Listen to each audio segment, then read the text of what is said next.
You know, ever since I was a kid, I've always loved horror villains. And if you grew up during the early 2010s like I did, you definitely have heard of creepypastas. And listen, I get it. I know their reputation is a bit questionable. But as a kid, I thought these concepts were pretty cool. For the most part. And no, I'm not talking about stories like No End House or The Showers. While I did like those stories at the time, I absolutely adored the more iconic characters.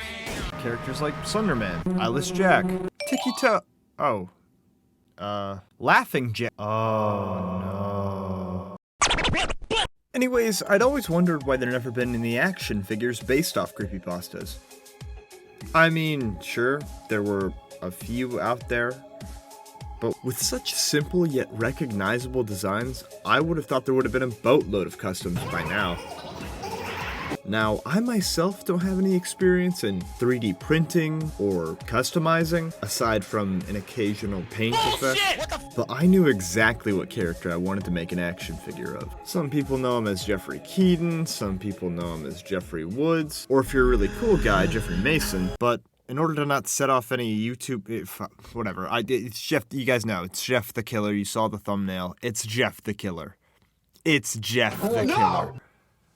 In order to get the ball rolling, I needed to talk to some professionals. Lucky for me, C Creations over on Instagram was able to point me in the right direction for some 1/12 head sculpts. Hottest Fuzz Creations is an amazing artist with a catalog of custom head sculpts, accessories, and kits of just many different genres and games. Seriously, go check him out. Shortly after getting in contact with him, we went over some references and details, and the project was on its way. That brings us to the look of the figure. I was always a fan of the more grotesque depictions of Jeff, so I wanted the figure to represent that part of the character, and not really the more, I don't know, anime e-boy look. After the head sculpt was modeled and printed, the next step was to have someone paint it. And for that, I would like to thank the prolific DecentCustoms. Please check this guy's work out on YouTube or Instagram. He does all sorts of awesome custom figure projects and posts some pretty damn good videos. To bloody up the figure, I use this recipe of acrylic paint and textile medium.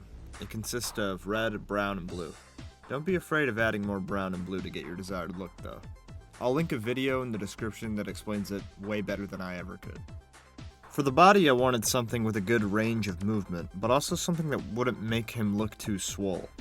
In most interpretations, he's around his late teens, so I thought this SH Figuarts Denji would fit the kind of scale I'm looking for. He was also on sale.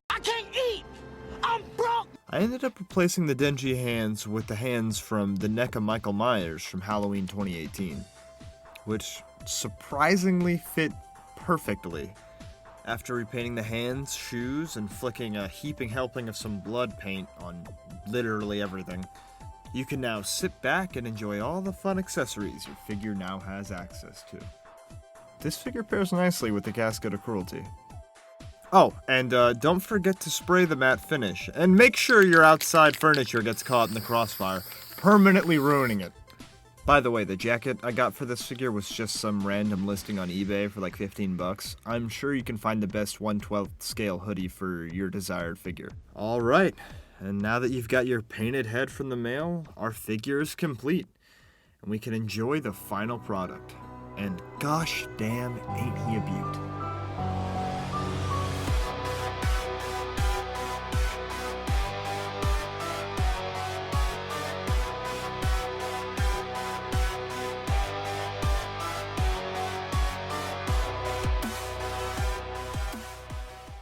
The articulation on this figure is pretty standard. All things considered, he has a great range of movement.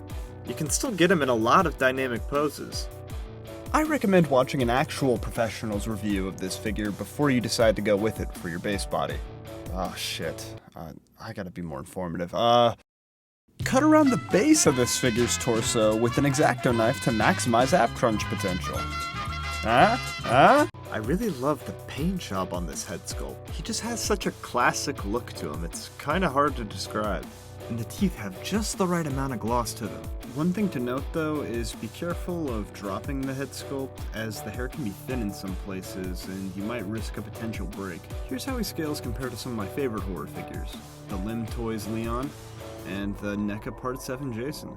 And honestly, I think he nails the kind of height I was going for. Here he is next to your average Mafex, and here he is next to the Jakks Pacific Sonic. You know, in case you wanted to see how he scaled with a Sonic.exe custom. Seriously, I can't get enough of this figure.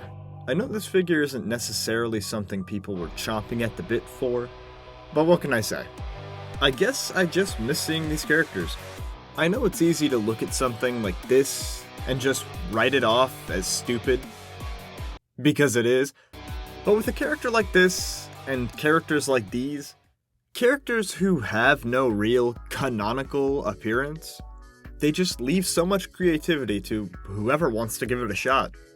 Whether that be making a custom figure or even making a story. Look, what I'm trying to say is there any real difference between Slender Man fighting Jeff the Killer and Michael Myers fighting fucking Busta Rhymes? I don't think so. Horror is often dumb. Like, really dumb. Anyway, I know there were some steps I skimmed over in the process of making this figure, but I didn't even consider making this a full video until fairly recently, so please excuse my negligence in that department. If there are any other creepypastas you want to see as custom figures, let me know in the comments. I mean, personally, for me, I want to see like a smile dog or maybe an eyeless Jack.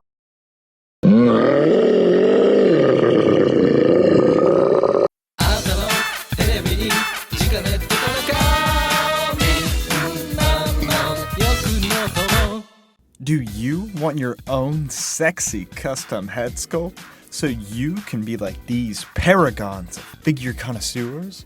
Good news! You can buy one. Link in description. Thanks for the good news. You could probably tell, but this is my first time really editing, so let me know what you guys thought of the video. If you follow me on Instagram, you'd probably know that this was supposed to release a little while back, but I'm definitely going to try to be more consistent next year. Call it a resolution. I have some fun videos planned for you guys that I think a lot of you will really enjoy. Alright, and I think that just about covers it. I'm Karma Kumo, and I'll be seeing you.